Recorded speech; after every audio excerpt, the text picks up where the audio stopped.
Escola dominical, feita pra mim, pra você.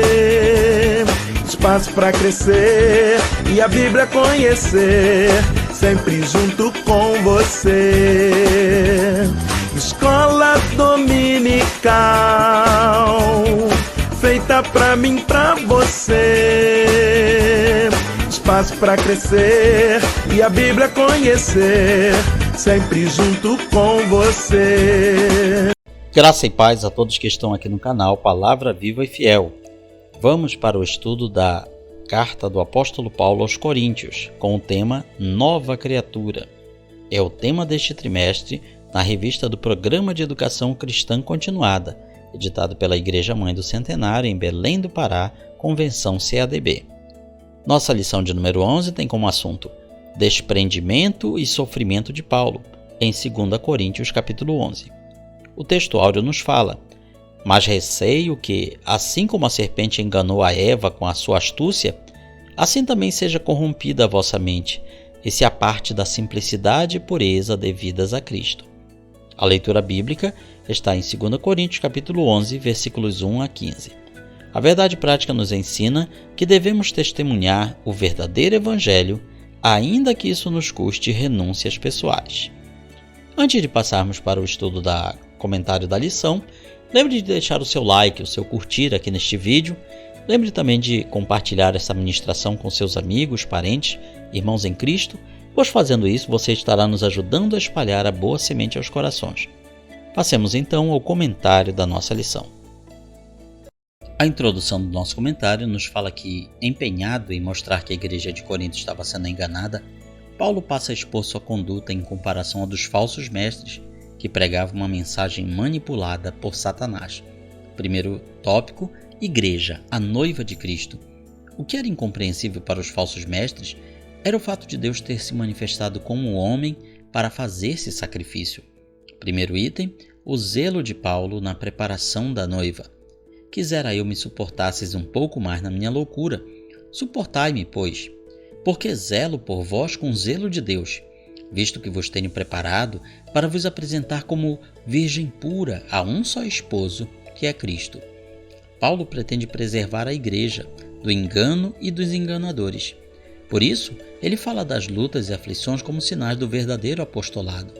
Se enxergassem essa verdade, não haveria mais ocasião para os oportunistas. A consciência apostólica de Paulo exige que ele alerte a igreja para que não se deixe enganar por líderes assentados sobre status social, sobre sabedoria humana. As credenciais de Paulo eram os sofrimentos que ele tinha passado por causa do Evangelho, não apenas para levar o Evangelho aos coríntios, mas a vários outros povos. Então, essas eram as suas credenciais. Enquanto isso, os falsos líderes que estavam querendo utilizar todo aquele patrimônio religioso que o apóstolo Paulo tinha construído, mas descartando o apóstolo Paulo, eles não tinham nada para apresentar. Eles não tinham suado a camisa, eles não tinham sofrido nada por causa do Evangelho, eles não tinham renunciado a nada por causa do Evangelho de Cristo. Então, eles não tinham credenciais para mostrar nenhumas. Segundo item, o engano da serpente. Mas receio que, assim como a serpente enganou Eva com a sua astúcia, assim também seja corrompida a vossa mente. Paulo então faz uma analogia entre a serpente que lá no Éden conseguiu enganar Eva com aqueles falsos mestres, falsos pregadores que estavam ludibriando a mente dos coríntios. Paulo sabe da imaturidade dos membros da igreja, pois não viam que Satanás estava por trás daquele levante apóstata porque eles estavam se desviando do verdadeiro evangelho. O problema é grave. Os coríntios estavam se apartando da simplicidade e pureza devidas a Cristo. Eles passaram a aceitar um espírito e um evangelho mentirosos, pelos quais vieram a crer num outro Jesus. Isso é muito recorrente nas seitas e heresias de todas as épocas, principalmente a nossa. Muitos grupos religiosos dizem crer em Jesus, mas não o Jesus que as Escrituras nos apresentam. Eles criam um outro Jesus, um Jesus mais de acordo com os ensinamentos e ideias do mundo, um Jesus histórico que é mais um personagem do que realmente o Filho de Deus, o Salvador. Existem muitos Jesus diferentes nos vários grupos religiosos, tentando cada um se mostrar como sendo o correto. Aqueles que mostravam impaciência com Paulo agora suportavam bem os que lhe ensinavam mentiras. Considerando que os adversários de Paulo elogiavam as atitudes altivas e solenes, possivelmente eles pregavam um Messias triunfante, de acordo com a tradição rabínica, que até hoje o judaísmo aguarda um Messias triunfante, um Messias guerreiro, um Messias valente, um Messias que vem para destruir todos os seus inimigos e reinar. Curiosamente, o islamismo também acredita em algo parecido, o Mahdi, que é a linguagem deles para Messias. Provavelmente essa crença foi copiada do judaísmo.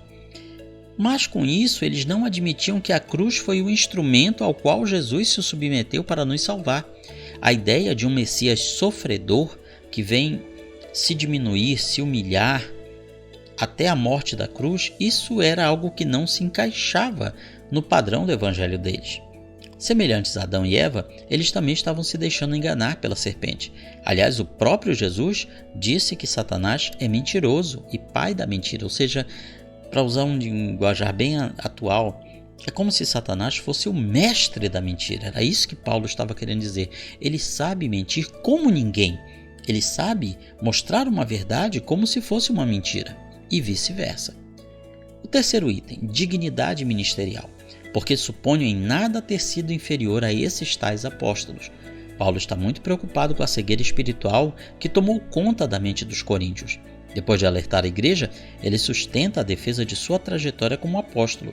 Nesta seção da carta, Paulo é irônico.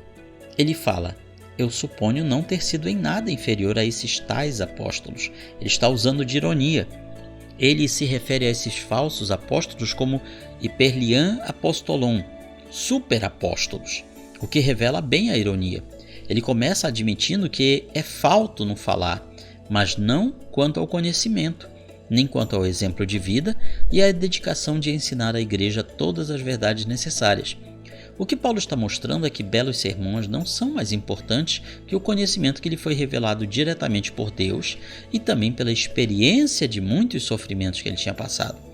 Os tais pregadores, líderes que estavam querendo dominar a igreja em Corinto, eles não tinham nenhuma dessas credenciais, eles não tinham nada disso, eles não tinham revelações vindas diretamente de Deus, eles tinham passado por nenhuma experiência nem sofrimento como Paulo passou.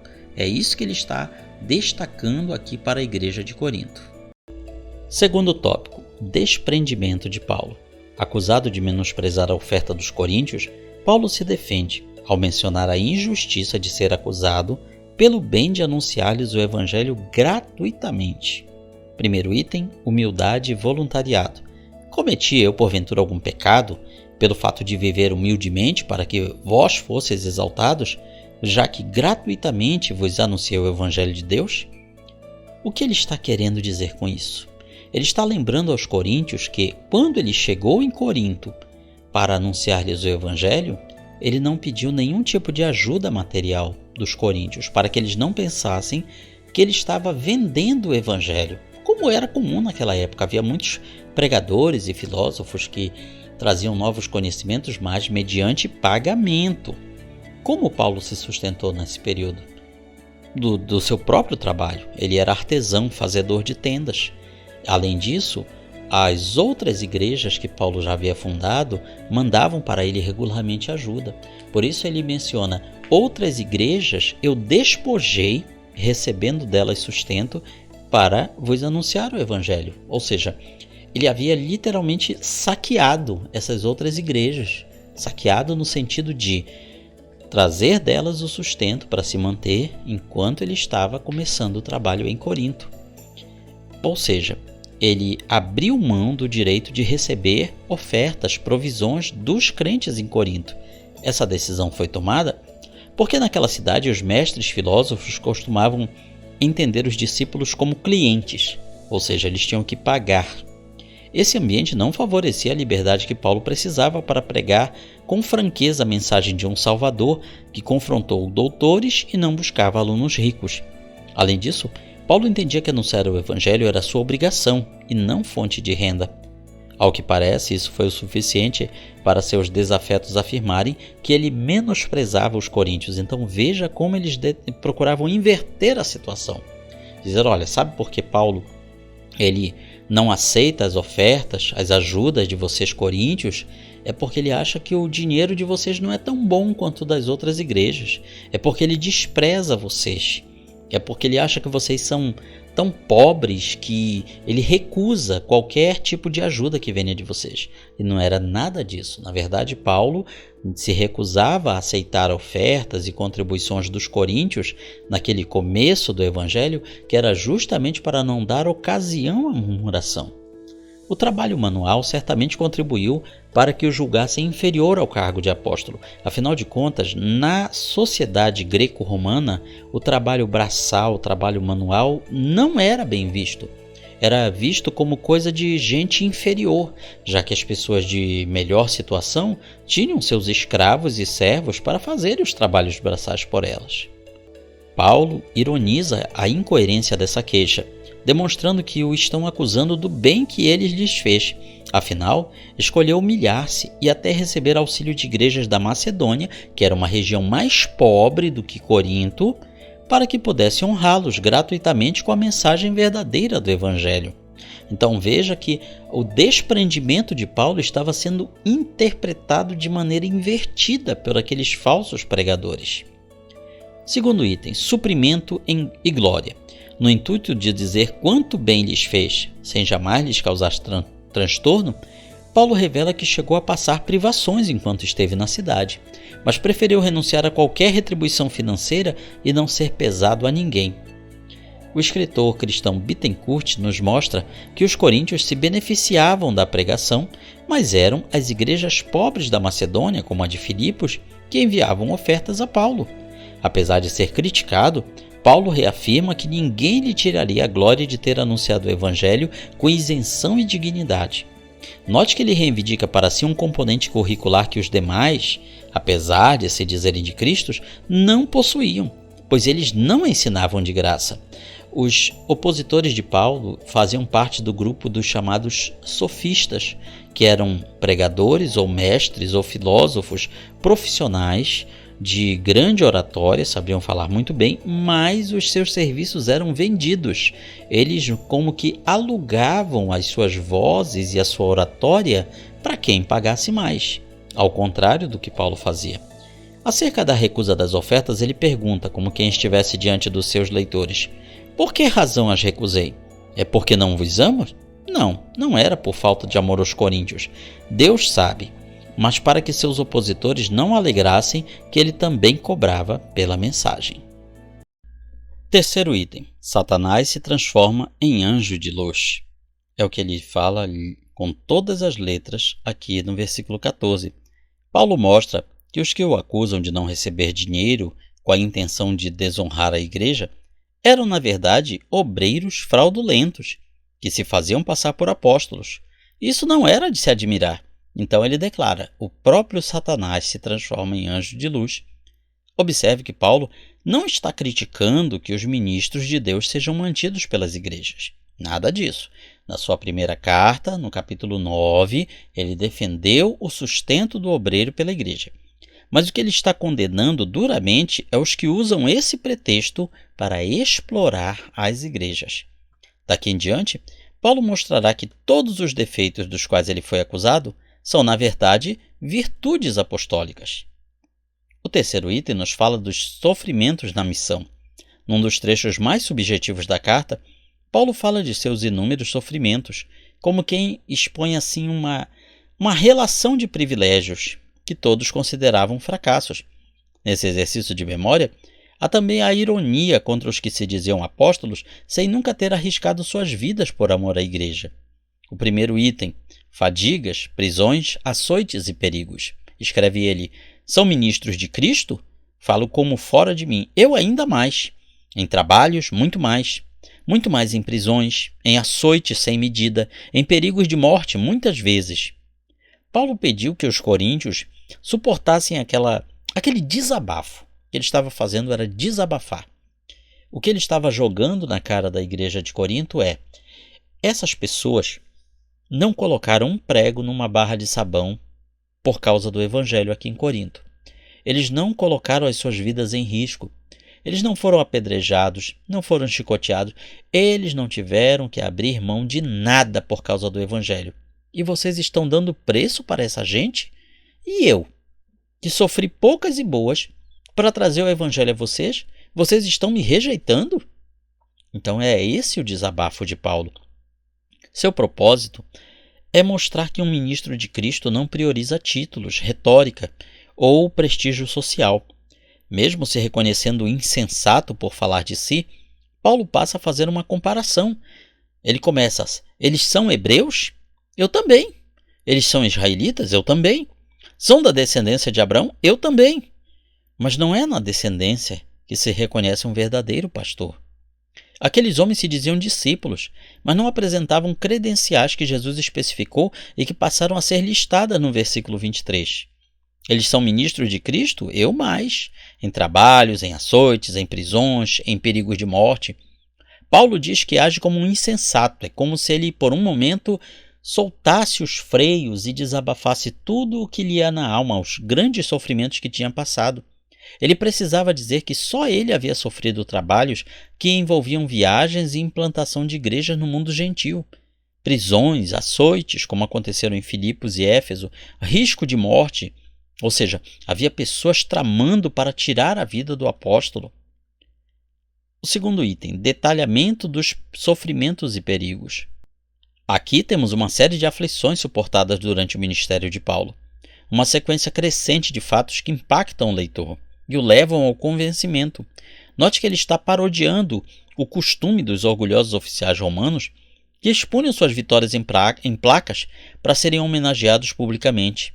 Ao invés de expor um caminho de honra, um cursus honorum em latim, Paulo ironiza esse gesto soberbo e cria um cursus pudorum, ou um caminho de vergonha, composto por prisões, fugas, açoites, naufrágios. A intenção era provocar a reflexão dos leitores para que indagassem: quem realmente se entregava ao evangelho por amor e obediência? Paulo ou aqueles superapóstolos que acusavam Paulo? Qual biografia se aproximava mais do Messias morto na cruz? Quem estava disposto a sacrifícios, a recusar honras e dinheiro enquanto era acusado por falsos irmãos? A vida cristã não segue a lógica deste mundo. Vejamos aqui a lista dos sofrimentos de Paulo. 5 vezes recebi dos judeus, quer dizer, do meu povo, uma quarentena de açoites menos 1. Fui 3 vezes fustigado com varas. 1 vez fui apedrejado. 3 vezes naufraguei. 1 noite e 1 dia passei na voragem do mar ou no abismo. Em jornadas, muitas vezes. Em perigos de rios, de salteadores, perigos entre patrícios, entre as pessoas do meu povo. Sim, porque havia muitos judeus que naquela época queriam matar Paulo. Até hoje, tem judeus que consideram Paulo um traidor da religião judaica, da lei judaica. Em perigo entre gentios, ou seja, entre os não-judeus. Em perigos na cidade, em perigos no deserto, em perigos no mar, em perigos entre falsos irmãos, em trabalhos e fadigas, em vigílias, muitas vezes, em fome e sede, em jejuns, muitas vezes, em frio e nudez. Tudo isso Paulo havia passado. O que ele estava querendo mostrar para os coríntios é: eu não ganhei fama, eu não ganhei fortuna, eu não ganhei uma placa de ouro com meu nome, eu não ganhei nada disso proclamando o evangelho. Será que vocês não estão vendo que tudo que eu passei foi por amor ao evangelho? E esses aí que estão me acusando? O que foi que eles fizeram? O que foi que eles renunciaram? Então essa pergunta é que Paulo estava lançando para os crentes em Corinto. E é uma pergunta que nós também devemos nos fazer. Quantas e quantas vezes chegam pessoas até nós, se dizendo homens de Deus, mulheres de Deus e querendo certos privilégios, benesses? Nós temos que olhar para a vida dessas pessoas, olhar para as suas biografias e ver o que esta pessoa realmente abriu mão por causa do Evangelho. Terceiro item, glória na fraqueza.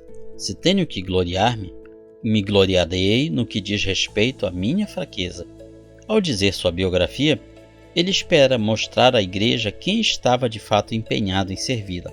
Os superapóstolos haviam criado a impressão de que eram tão dignos a ponto de os irmãos se sacrificarem para honrá-los. Paulo, ao contrário, sacrificava a si mesmo por amor aos irmãos e a Jesus. Isso fica bem claro no verso 28. Além das coisas exteriores, há o que pesa sobre mim diariamente, a preocupação com todas as igrejas. Naquela época não existia uma comunicação instantânea. Não havia como Paulo mandar uma mensagem em rede social. Como é que vocês crentes aí de Filipos estão? Me deem notícias aí da igreja em Éfeso. Vocês na Macedônia, como é que está indo o trabalho? Não havia essa possibilidade. Então o que ele está dizendo é: todo dia eu me preocupo com todas as igrejas que eu plantei.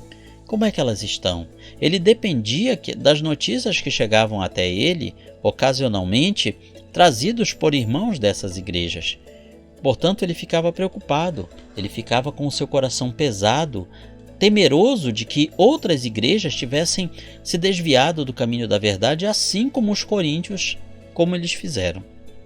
Além de sofrimentos exteriores, havia diariamente a preocupação com todas as igrejas, que o afligia emocionalmente. Paulo consumiu-se por zelo a ponto de tomar em si mesmo o sofrimento espiritual de qualquer ovelha do rebanho. Quem quisesse mostrar força apostólica deveria mostrar suas vitoriosas fraquezas em Cristo e não gloriar-se nas suas conquistas e honras humanas. A igreja precisava entender que um apóstolo é chamado também para renunciar a si mesmo, contando como sucesso ter fracassado aos olhos do mundo e ao mesmo tempo ter sido fiel a Cristo. Paulo narra um episódio no início do seu ministério, na cidade de Damasco, quando, por causa da pregação, os judeus fecharam todas as saídas de Damasco e iniciaram uma busca para matá-lo. Então ele tem que fugir da cidade, descido por um cesto através da muralha, pelos outros discípulos, pelos outros irmãos que havia na cidade de Damasco. Que maneira, alguém poderá dizer, que maneira desonrosa de sair de cena, fugido como um ladrão, como um bandido, um criminoso, mas tudo isso por causa do Evangelho de Cristo. Ele não havia cometido nenhum crime, além de anunciar a Cristo Jesus como Senhor e Salvador. Então, ele finaliza essa lista de sofrimentos e perseguições como uma forma de tocar no coração dos coríntios e dizer: vejam o que eu passei por causa de vocês, por causa de todas as igrejas. E esses pregadores aí, esses superapóstolos, o que foi que eles fizeram? E a resposta, claro, havia de se fazer aparecer. Concluímos a nossa lição com a aplicação pessoal. Devemos ser fiéis ao correto ensino das verdades bíblicas, pelejando em favor da igreja, para que nossa vida seja proveitosa para Jesus. Aqui está, portanto, um resumo da nossa 11ª lição, revista do Programa de Educação Cristã Continuada, neste 4º trimestre do ano de 2024. Na sua igreja local, na sua escola dominical, você vai aprender muito mais. Comente, curta, compartilhe este vídeo, nos ajude a espalhar a boa semente aos corações. Que Deus nos abençoe.